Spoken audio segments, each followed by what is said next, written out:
अगले दिन करीब 11 बजे वे घर से निकले। इससे पहले आमन की तरफ से कोई गीता के लिए चॉकलेट का गिफ्ट पैक लेकर रवाना हुआ। दीपक ने गीता को धन्यवाद देने के लिए भी कहा। तब गीता ने कहा, आज तो बस तुम और मैं हैं, कल उससे बात करो। दोनों ने रिजॉर्ट में खूब मस्ती की और अगले दिन सुबह वापस आए जब दीपक को अपना बिजनेस संभालना था। दिन में आमन और गीता के बीच लंबी बातचीत हुई। गीता आमन से कहती है कि दीपक को मोना में कोई दिलचस्पी नहीं है, लेकिन वह चाहता है कि हम तीनों के पास त्रिगुट हो। यह सुनकर आमन खुश हो गया कि उसकी पत्नी बच गई और उसे किसी और की पत्नी मिल गई। लेकिन गीता ने साफ कहा कि उनके बीच सिर्फ दोस्ती से बढ़कर कुछ नहीं है। आमन ने कहा, आज घर आऊंगा। तो गीता ने कहा, मैं फोन नहीं कर सकती। अच्छा, दीपक का फोन आए तो आ जाना। आमन नहीं माना और दोपहर में अपनी दुकान पर पहुंच गया। गीता ने आंखें दिखाई कि यहाँ केवल महिलाएं ही आती है, सज्जन नहीं। आमन ने कहा, अगर कोई महिला आएगी तो मैं जाऊंगा। शो ऑफ करने के लिए उन्होंने गीता से मोना को नाइट गाउन दिखाने को कहा। मैं कहूँगा कि मैंने ऑनलाइन ऑर्डर किया है। गीता ने दुकान में काम करने वाली लड़की से कहा कि घर में फ्रिज से 2 गिलास में कोल्ड ड्रिंक निकाल कर लाना। लड़की के जाते ही आमन गीता के करीब आया और दोनों के होंठ मिल गए। गीता ने कहा, आमन, मुझे ले चलो, यह अब और नहीं रहता। लेकिन ये सब मुमकिन नहीं था। आमन गीता को सहलाने लगा और कहा कि वह उसके साथ करना चाहता है। बात आगे बढ़ी कि आहट हुई तो दोनों अलग हो गए। युवती कोल्ड ड्रिंक लेकर आई थी। गीता आमन से कहती है कि उसे आज अपोलो अस्पताल जाना है ताकि वह उनमें से एक को देख सके। आमन ने पूछा, कैसे जाओगे? फिर गीता ने कहा, कैब से। आमन ने उससे कहा कि वह उसे एक संदेश भेजेगा। तभी मेन गेट से एक ग्राहक आया। गीता ने जल्दी से एक नाइट गाउन पैक किया और आमन को दिया और उसे बाहर आने के लिए कहा। महिला ग्राहक ने आते ही मुस्कुराकर गीता से पूछा, हाय, तुमने जेंट्स कस्टमर्स के साथ डील करना कब से शुरू किया?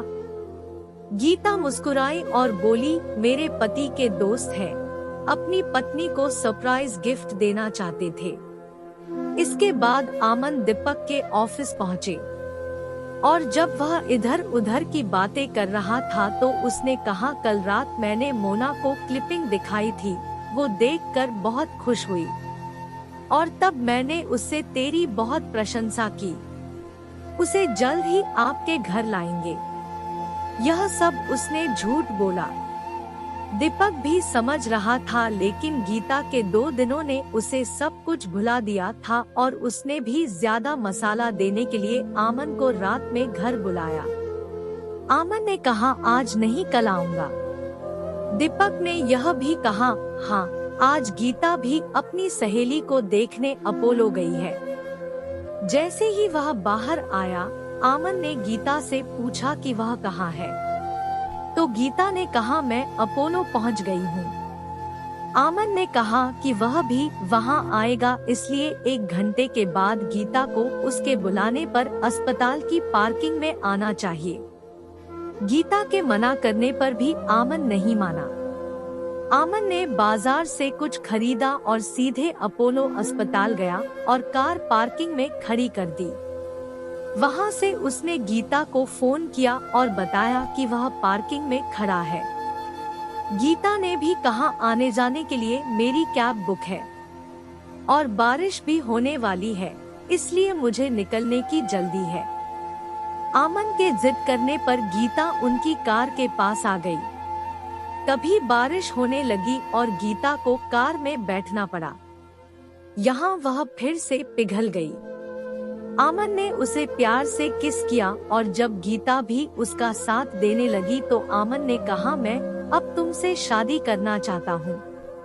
धोखेबाज पत्नी गीता ने कहा, आमन मैं भी तुमसे प्यार करती हूँ, लेकिन हम दोनों के बच्चे हैं और हम पार्टनर हैं। आपको अगले जन्म तक इंतजार करना होगा। आमन ने अपनी जेब से सिंदूर निकाला और गीता की मांग के अनुसार भर दिया। गीता हैरान रह गई। आमन ने क्या किया?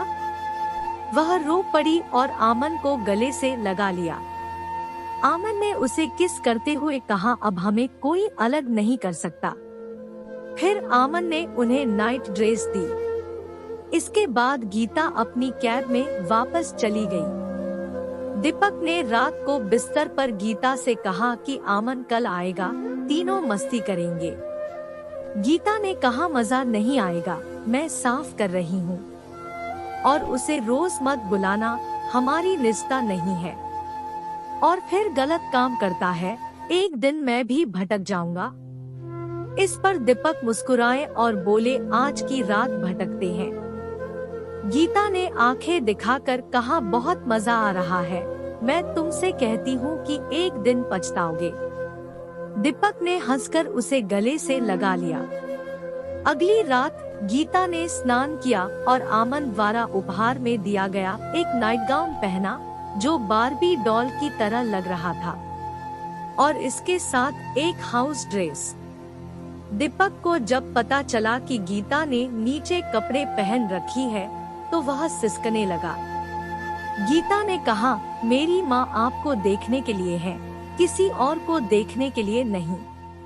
और अगर वह आपको मजे के लिए पकड़ लेता है, वह उन्हें बार बार घूर रहा है।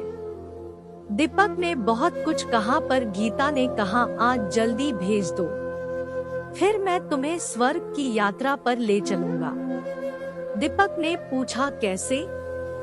तो गीता ने टॉप उठा लिया और उसे दिखाया कि आज उसने जो सेट पहना है वह ऑनलाइन नया है और आज आ गया है।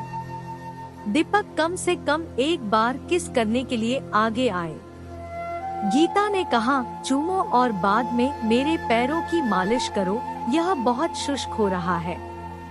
इतना कहकर गीता सोफे पर बैठ गई और अपने पैर टेबल पर रख दिए। उसने वहां पहले से ही नारियल का तेल जमा कर रखा था। दीपक को मसाज का भी बहुत शौक था, तो यह तुरंत शुरू हो गया। वह अभी शुरू ही हुआ था कि दरवाजे की घंटी बजी। उसके पहले ही गीता उठी तो दीपक ने कहा, तेरे तलवों में तेल लगा है, मैं खोल देता हूँ। आमन आया और वहाँ के हालात देखकर हंसने लगा। दीपक ने कहा, बेटा हंसो मत, मैं एक टांग पर लगाता हूँ, तुम एक टांग पर लगा लो। गीता ने बहुत मना किया, लेकिन आमन भी बैठ गया। आमन ने गीता की ड्रेस की तारीफ करते हुए कहा कि यह उन पर अच्छी लग रही है। अब गीता रानी की तरह पैर फैलाकर बैठी थी और दोनों प्रेमी नीचे उसकी टांगों को मालिश कर रहे थे। दीपक ने आमन को अपनी आंखों से इशारा किया और जैसे ही उसने गीता की ड्रेस उसके घुटनों से ऊपर उठाई, उसने अपने हाथ उसकी जांघों पर रखने शुरू कर दिए।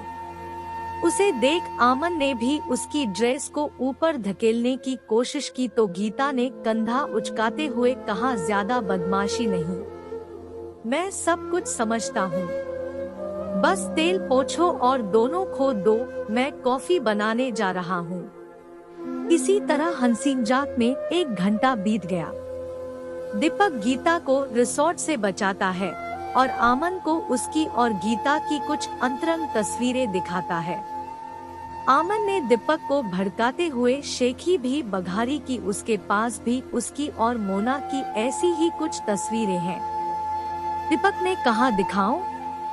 आमन ने कहा कि वे पेन ड्राइव में हैं, मैं आपके कार्यालय में आने पर उन्हें दिखाऊंगा। गीता आई तो बात यही की रह गई। कुछ देर बाद आमन ने शौचालय जाना चाहा तो गीता उसे बाहर के शौचालय में ले गई। रास्ते में गीता ने धीरे से कहा कि ड्रेस खोलो और अंदर दिखाओ। गीता ने कहा, चुपचाप शौच जाओ।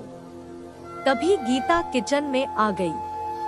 जैसे ही आमन शौचालय से बाहर आया गीता किचन के गेट पर आई, झटके से अपनी ड्रेस खोली और उसे नजारा दिखाया और फिर ड्रेस ठीक करके कमरे में आ गई। जैसे ही वह जाता है, गीता कल के उपहार के लिए आमन को धन्यवाद देती है। इस पर आमन ने शेखी बघारते हुए कहा, कल रात से लेकर आज तक तुमने इतना कूल थैंक्स कहा होगा भाई, और मुझे रफ थैंक्स कहना पड़ रहा है। गीता भी हंस पड़ी और बोली, हाँ मेरी ही हिम्मत है, घर जाकर मोना से भीग जाओ। गीता ने कहा, दीपक ये कोई प्रॉब्लम नहीं है, दोस्ती में एक वेट थैंक यू जरूर बनता है। दीपक भी हंसा और बोला, भैया एक दो को भीगा धन्यवाद दे दो। बस फिर क्या था, आमन ने गीता को पकड़ लिया और देखते ही देखते अपने होठों को उसके सुस्वादु होठों पर रख दिया। गीता ने पहले तो खुद को छुड़ाने की कोशिश की, फिर उन्हें जमकर किस भी किया। आमन उसे छोड़ने को तैयार नहीं था। दीपक ने हंसकर उसे अलग किया कि बेचारी का दम घुट जाएगा। आमन चला गया। उसके जाते ही गीता ने दीपक से कहा, तुम इसे बहुत ईंधन दे रहे हो, तुम इसे देखकर पछताओगे, मैं बार बार कह रहा हूँ। आज भी उसने मेरी माँ को पकड़ने की कोशिश की। दीपक हंसा और बोला, हाय देखा नहीं, नहीं तो एक काम करते, मैं एक तरफ लेट जाता और वो। गीता हंस पड़ी और अपनी लंबी जीभ निकालकर बोली, ज्यादा मत उड़, आज तो तेरी छुट्टी भी है। लेकिन वो खुद दीपक की गोद में गिर पड़ी और हाथ हिलाया। दीपक ने उसकी ड्रेस खोली और उठा दी और उसके को चूमने लगा। गीता ने भी गुस्से में कहा, तुम भी कपड़े उतार कर सो जाओ, मैं आज नहीं रहूंगी। असल में उसकी मुन्नी गर्भ से चिपकी हुई थी और पानी टपक रहा था। दीपक ने उसे गोद में उठा लिया और पलंग पर ले जाकर लिटा दिया। गीता ने जल्दी से अपने कपड़े उतारे और अपना पप्पू अपने मुंह में ले लिया। फिर वे दोनों रिवाइव हो गए। ऐसा लगा कि उन दोनों ने हाई डोज ले लिया है।